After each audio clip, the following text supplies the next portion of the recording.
Hola chicos, espero que estén bien.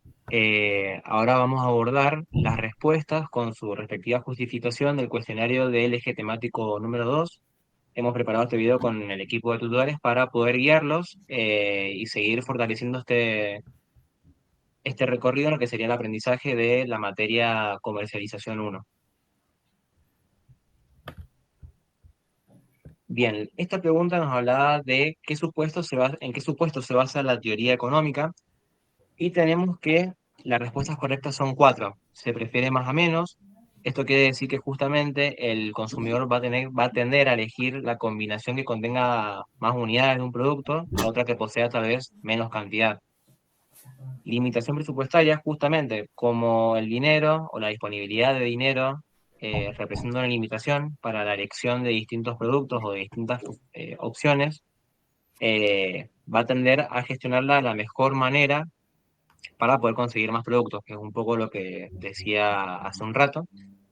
Después tenemos la capacidad de decisión. Básicamente el comprador puede optar de manera libre para combinar los productos de la mejor manera o de ordenarlos o derivarlos para que satisfaga de la mejor manera su deseo. Después, por último, tenemos la racionalidad de las preferencias.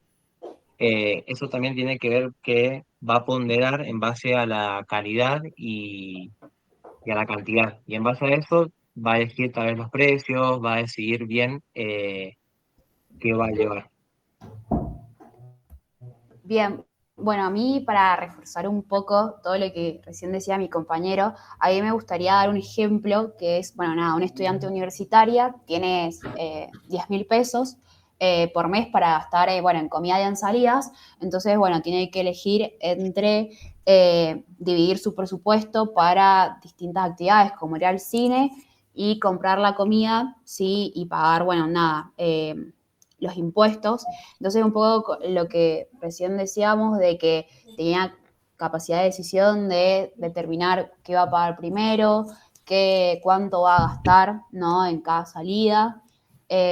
También analizando, ¿no? esta limitación presupuestaria que, nada, debería ser un freno para tal vez priorizar, ¿no? Y también hablamos de nuevo de la racionalidad de las preferencias, que es primero tal vez uno tendería a pagar los impuestos, comprar la comida y tal vez después ir al cine, por ejemplo. Perfecto. Bien, bueno. Básicamente podemos ver que, bueno, en esta respuesta es el conductismo, ya que es una escuela que se enfoca bastante en ver lo observable, ¿no? Y en esa relación estímulo-respuesta, sí tener en cuenta qué es lo que pasa adentro. Entonces, por eso es que no le interesa lo que sucede en la mente del consumidor y solo analiza esa conducta observable como reacción de los estímulos del entorno. Por ejemplo, un producto que tiene un precio bajo o una publicidad, por ejemplo. Bien, yo podría aportar un ejemplo que sería, eh, a veces nos llegan notificaciones, por ejemplo, de pedidos ya, entonces ante ese estímulo, que sería la notificación recibida, nosotros generamos una respuesta que es tener hambre o simplemente ir a comprar el producto que nos están ofreciendo. O también cuando hacemos compras en Mercado Libre, tratan de llegar a nosotros a través de estímulos para que podamos responder de la mejor manera, que sería comprando el producto.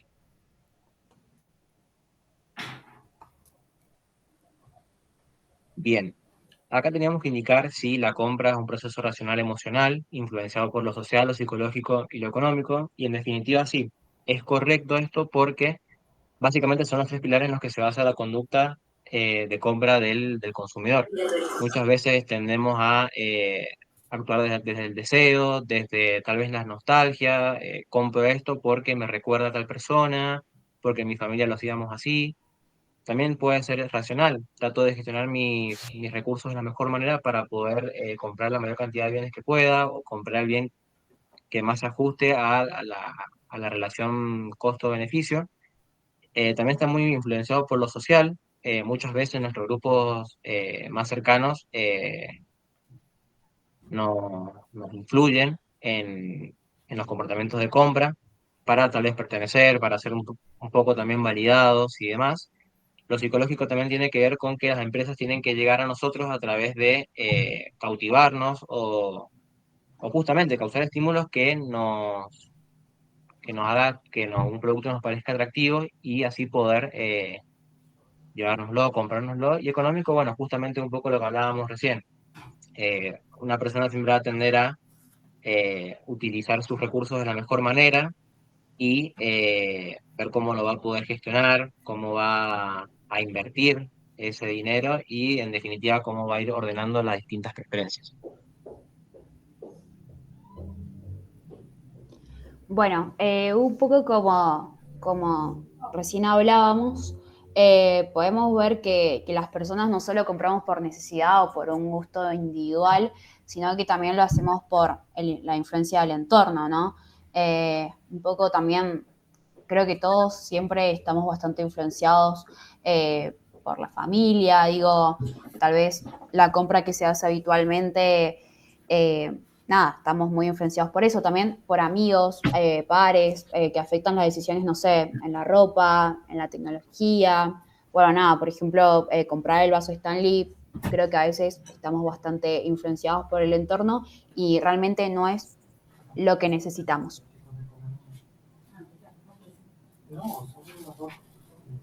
Bien, la siguiente pregunta nos hace referencia a cuáles son las categorías de acciones sociales básicas. Acá la respuesta correcta era en acción social racional afectiva, que habla básicamente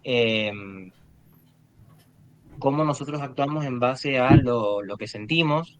Eh, Acá entra mucho en juego lo que sería tal vez el deseo, las emociones, que me generan comprar determinado producto, por más caro que salga, o por más, por más calidad que tenga, siempre voy a tender a comprar este producto porque me genera un bienestar que tal vez no lo tendría comprando otro producto de la misma calidad, tal vez no sé, de la misma marca, pero determinadamente ese producto es el que me va a gustar más. También tiene que ver mucho con, por ejemplo, lo que es la moda. Compro esto porque sí, porque lo tiene puesto mi mejor amigo, porque muchas personas lo tienen. Entonces, básicamente sería eso, se basa mucho en lo que son las emociones y las tendencias, puede ser. Y otra respuesta correcta era la acción social racional a valores.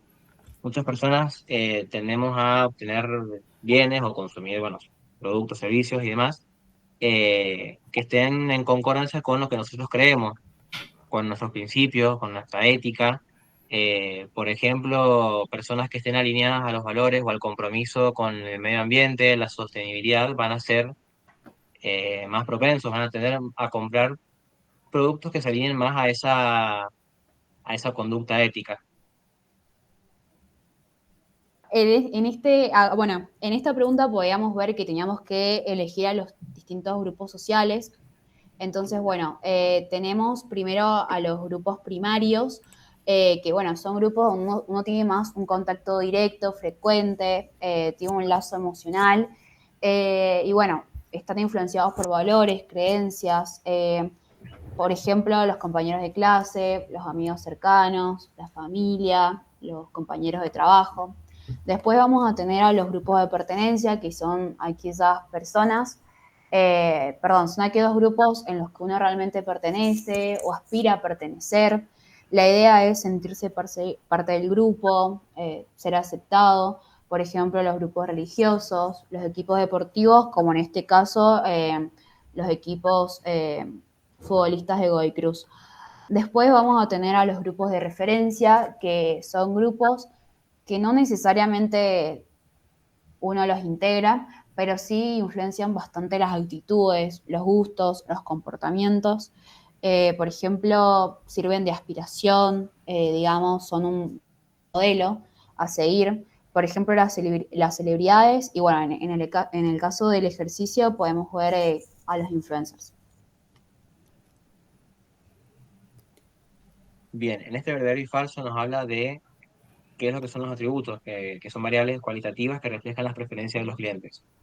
Esto es verdadero porque hace referencia justamente a características o cualidades que describen al producto, lo diferencian del resto, de los demás, y en definitiva son aquellos aspectos que los clientes valoran de ese bien o de ese servicio, depende de lo que estemos hablando.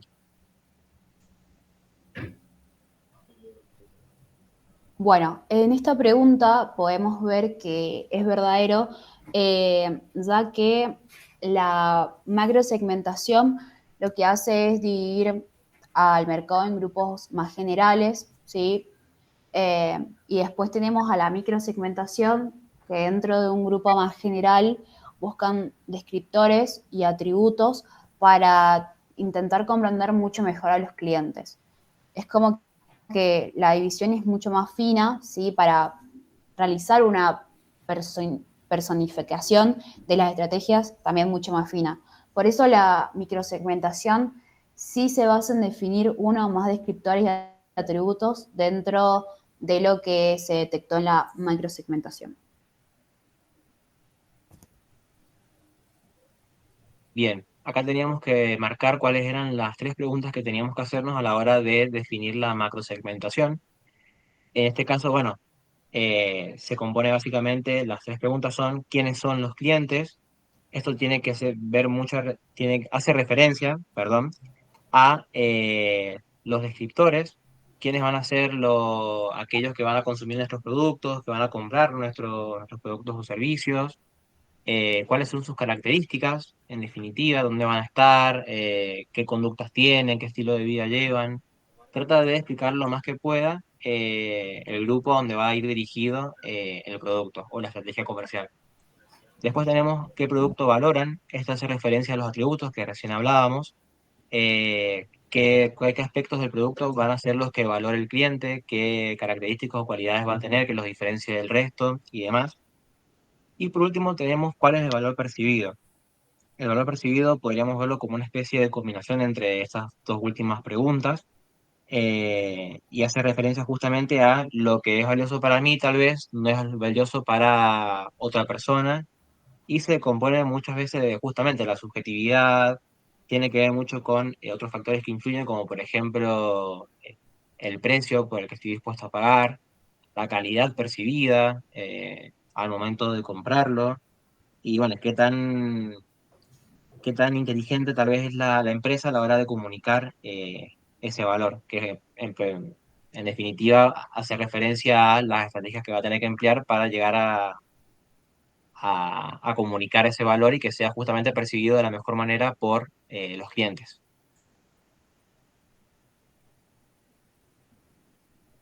Bueno, estas cuatro opciones son las correctas como base del posicionamiento porque, bueno, la cualidad distintiva del producto, la idea es hacer al producto algo especial, algo exclusivo, algo distinto, la idea es diferenciarlo de la competencia.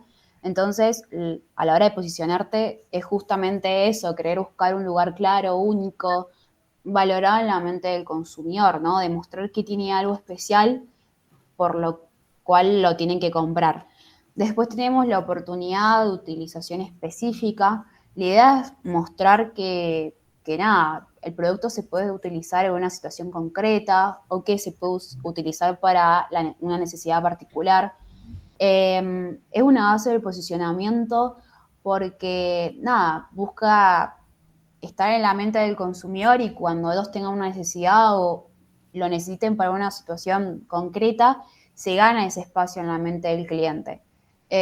Por ejemplo, no sé, Gatorade como que se posiciona como esa bebida, no sé, ideal para después del ejercicio.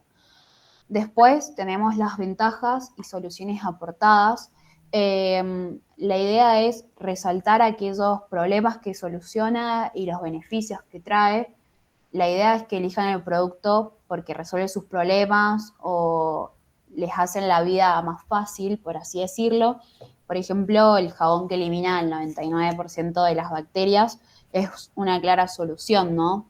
Y después tenemos la ventaja competitiva, que es aquella empresa que logró posicionarse frente a sus competidores, ¿no? mucho más en la mente del cliente. Entonces, cuando necesitan algo, como que tal vez es al primero al que recurren. Entonces, es que en un mercado lleno de opciones, uno puede mostrarse superior o diferente frente a sus competidores. Por ejemplo, la campaña que hizo Pepsi, que se llamó Pepsi Challenge, contra Coca-Cola.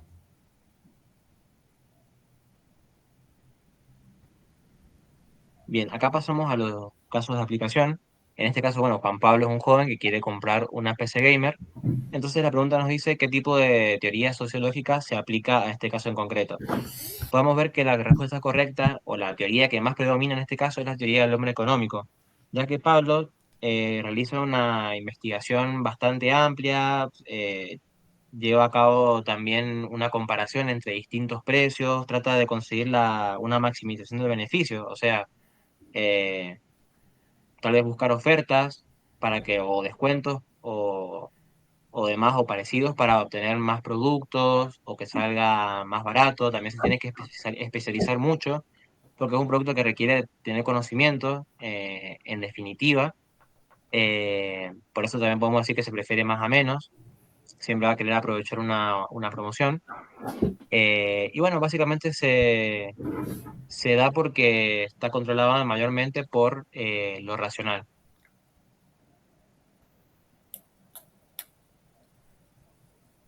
Bueno, acá podemos ver que la respuesta es la técnica de escasez, ya que consiste en generar esa sensación de urgencia o miedo a perderse una oportunidad. Yo creo que se basa en dos ideas muy fuertes, que es que las personas solemos valorar más lo limitado, lo escaso, y también uno siente que el tiempo o la cantidad se agota, ¿no? Y entonces uno tiende a decir más rápido y emocionalmente. Creo que el ejemplo que se da acá del Cyber Monday es, creo que ideal, ya que, no sé, mucha gente piensa que es el momento ideal y tal vez no es una promoción real y tal vez conviene mucho más comprarlo antes o después. Entonces, pero bueno, nos dan esa sensación de que es ahora o nunca, y bueno, nada, uno suele terminar comprando. Bien, después tenemos el caso de Sandra y su esposo que quieren comprar una camioneta. En este caso, tenemos que ver cuál fue el proceso de compra y podemos decir que se basa en, primero, la primera etapa del proceso es la información, porque ellos realizan una búsqueda exhaustiva de información, evalúan con detalle cada beneficio o el valor que les va a aportar el conseguir ese producto. También tienen en cuenta justamente las emociones positivas asociadas a esa compra, como así también se guían o se referencian a través de reseñas o comentarios de distintos usuarios que ya adquirieron ese tipo de camioneta, como también puede tener mucho que ver con la fidelidad que tienen ellos hacia determinada marca, como por ejemplo Toyota. Eh, Eso genera afecto o después de investigar como digamos, se enamoran de una camioneta o deciden que les gustó tal modelo, entonces ahí se genera el afecto, lo cual impulsa la última etapa del proceso que es el comportamiento, que en definitiva es decidir y llevar a cabo la compra.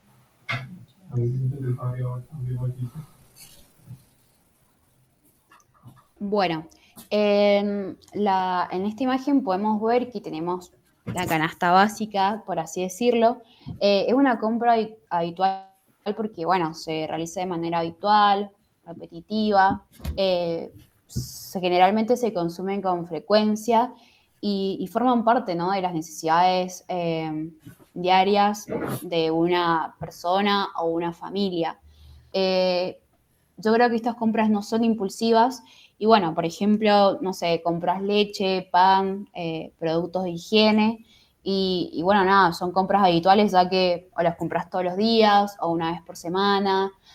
También se caracterizan porque uno prevé, ¿no?, una parte del dinero de un sueldo para comprarlas y bueno, nada, son parte de una rutina de consumo, por así decirlo.